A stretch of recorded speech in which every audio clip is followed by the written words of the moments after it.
some of you may know, I do love a robot arm or two, and there's a robot arm or 10 here on the RAR UK Automation Limited booth. I'm here with Peter to chat me through. Let's talk about collaborative robots and cobots. Yeah, so fill me in. How has RAR UK Automation and Universal Robots, what's the deal with all of that? So we've been working with Universal Robots since 2009. We actually met them by trying to sell them some bearings to use in their joints. They liked the way that we sold that product and asked us to represent them in the UK. We've been gradually growing the sales to begin with. We're seeing a real big uptake in the UK now. Sales are more than doubling, and I've done every year for about the last 4 years. Terrific. So, in terms of the product that you guys have together selling here in the UK, you've got a few of them on display here, but what we're talking about, say, robot arms, collaborative robots or cobots, where do they fit in? Who are they for? They're not replacing humans, are they? Let's address that one out the door. Very much we're looking at the collaborative robots as a tool to assist the humans in their production. So there are a lot of customers that we're working with now that they're actually seeing their staff upskilling and working alongside the robots rather than having the robot actually replace what they're doing. The cobots were designed very much to work alongside humans, to be very easy to program and work with. So you can very quickly take a production engineer and upscale them to a point where they have the capability to control the robot and use it themselves. Yeah, so working shoulder to shoulder on a production line with, and you described it earlier on as less of a robot, more of a tool. Correct, yes. So a lot of tasks, there will be a need for a third arm. Yep. Humans are only blessed with two, so a lot of the time these cobots are working right alongside the humans and providing that additional flexibility and functionality in that production environment. And these are portable-ish, you know, it's not as though they're bolted to the floor like a lot of robots you see on automotive production lines, for example. These here, you know, they've got their little plinth that they go around on, but these can fit pretty much anywhere on a production line. Yeah, that's right. They can be very much easily redeployed and reprogrammed. So part of the benefit of the cobot is to put the control of the automation back in the hands of the end user. So in small production runs, you might need the robot working on a production line for 2 days, 3 days, but then that production run finishes and you need to have it on the end of another production line. So people are looking at investing in these products because they can be redeployed and they're not fixed at the end of one prediction. Multi-purpose, multi-use. So let's talk through. You've got a UR3, UR5 and UR10. And the numbers there about the payload, the number of kilograms that the arm can lift. But there are a number of different applications for these. I can see 2 or 3 happening here. Talk me through this first one right now. So this first one has a product called Artimines attached to it. Artimines allows for direct integration of CAD modelling into the robot programming. Yep. So here we're just replicating a path following sequence where the tool is following the profile of a particular part.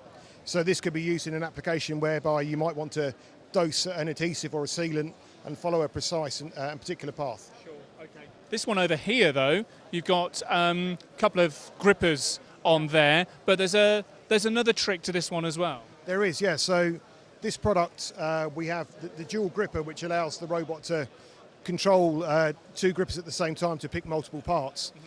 But we also see the robot, the end of the gripper is following a particular path, and it's used the force torque sensor from Robotique, which is attached, to allow the user to take the robot and guide it on a particular path very easily in the programming process. So to teach the machine exactly what it needs to do? Absolutely, yeah. So the user themselves are teaching the robot exactly where it needs to go and what it needs to do. And what about vision systems? Do any of these arms have vision systems installed in them as well? Yes, we have one of the robot arms over here, which has... sorry, just jump around here. So this product has inbuilt vision and gripper on the end of this robot arm. Not quite sure, it's actually not working at the moment, but that's been switched off. We're just about to go into play. So magic helping hand. So effectively the cameras in here, it will image the parts that are here, and then it will use, it will send a feedback to the robot arm, which will then teach the robot arm where to go and to pick the part and place it in these slots over here. I guess, you know, many of the challenges that we face in terms of skills, particularly with this whole aging population thing, people are, I guess, coming off the end of the production line in terms of the skills. There are fewer people who have those skills, but also people are being asked to work later in life as well.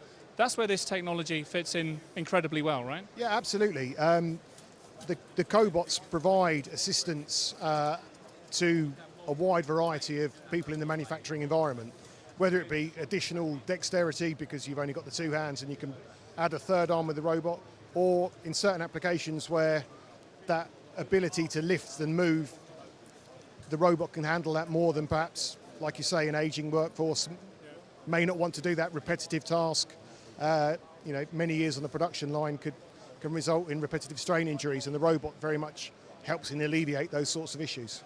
And what about the fears, certainly around the public, around how robots are going to replace us all? What do you say to people who come to you, maybe who work outside the industry, maybe some who are within, who voice those concerns?